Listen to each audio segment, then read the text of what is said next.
So I view AI and Bitcoin to be sort of two sides of the same coin, so to speak. Okay. And here's why.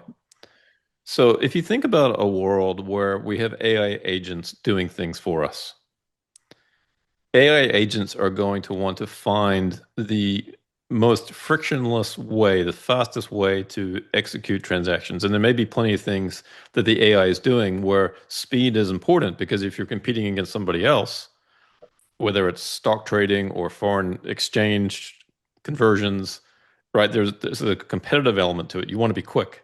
So just like water finds the fastest way downhill, right? You can put up barriers, but the water is going to flow over, around, through whatever obstructions you have. Hmm. AI is going to do the same to the existing system that we have.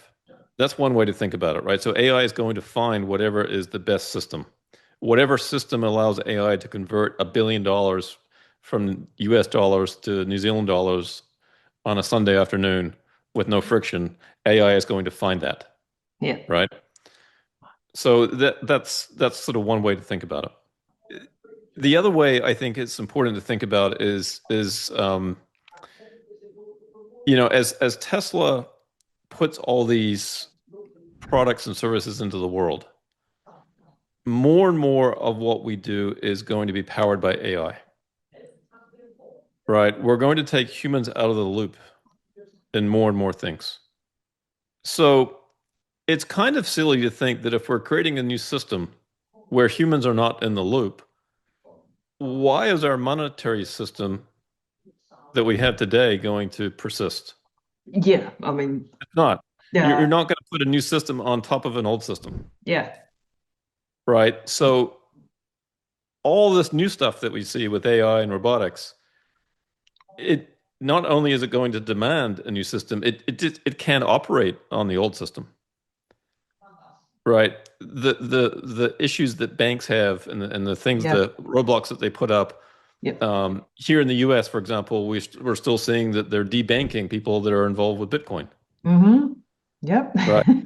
And that's fine. You can try to slow it down if you want, but ultimately AI is not going to stand for that. Yeah. Right.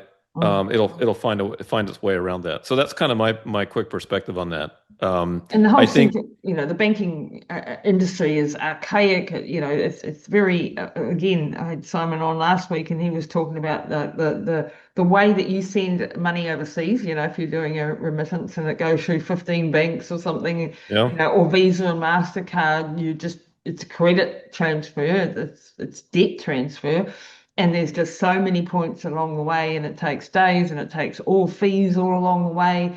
The merchant's paying percentage, the consumer's paying 2.5% on every transaction. All of that's gone just with Lightning Pay. yeah, Like it just yeah, direct. yeah. And the challenge is the banking system is not going to go down without a fight, and the No, banking system is a pretty powerful, huge um, cartel. right? So this is Mm. not going to be an easy thing, but I think that the time is not on their side, so to speak.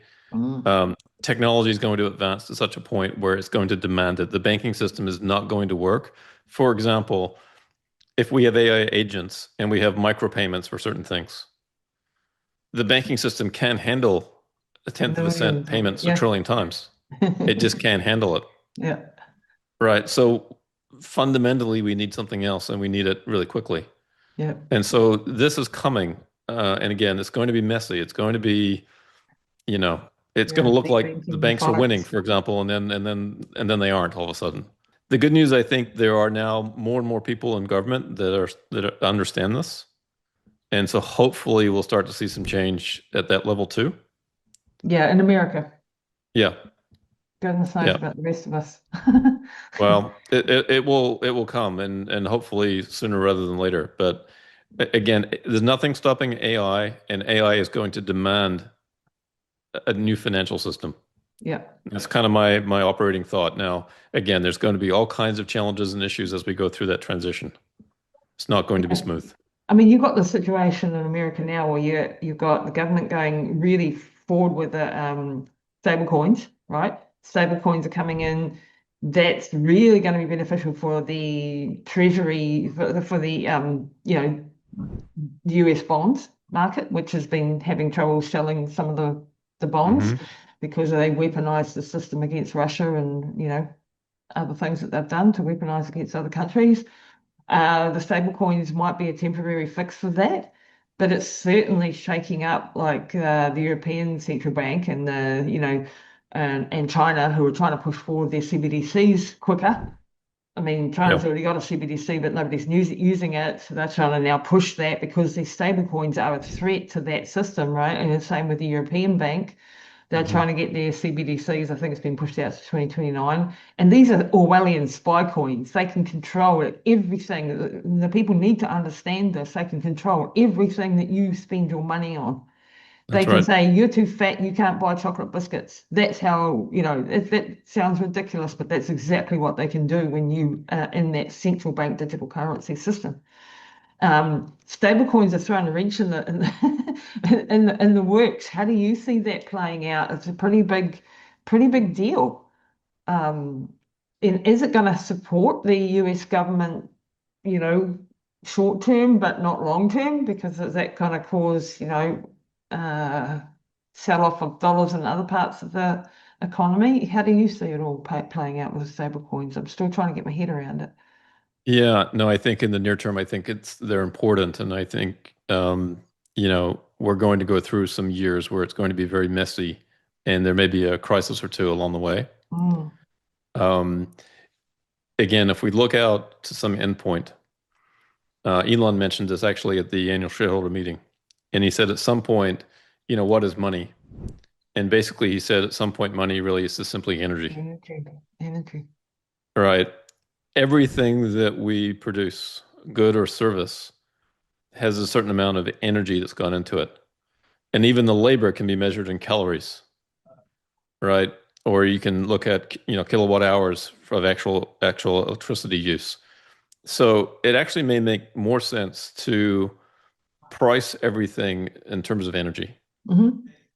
And that also helps answer the question about what does that future look like when we have this robotic workforce, that we all may get some kind of allocation of energy. Instead of receiving money, we get energy and we can spend the energy in any way that we want, right? Energy content of food, energy content of a house, energy content of transportation, all that can be measured as energy. And eventually that may replace GDP as a measure of an economy, That's right? revolutionary thought right there, sir. There is no poor nation in the world that has a ton of energy and still poor, Yeah, yeah, right? So in yeah. the end, it's a global race to see who can produce the most energy. And if you can produce energy, then you can do all kinds of wonderful things with that energy, right? Mm, Build things, power AI, et cetera, et cetera. mm, mm, And so for me, that's kind of more like the end state that we're headed to. Again, that's still a little fuzzy as well. mhm. But to Elon's comment about, what is money one day, I think he's right about that. Well, what is And Bitcoin? I mean, proof of work. yeah, It's a it's store of energy, energy. store of energy. It's a store of energy that you can transfer over time. It Yes, doesn't lose its value over time. And that that's right. is why it's such a good store of it. That's why we, against the fiat currency system where you've got, drunken central bankers who are printing money like no tomorrow. Yeah, And, they're all just ledgers at the end of the day.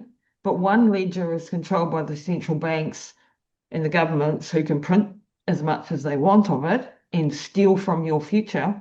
And the other is algorithmically, mathematically, cryptically protected yeah, and cannot be mucked with. yeah, Which one do you want?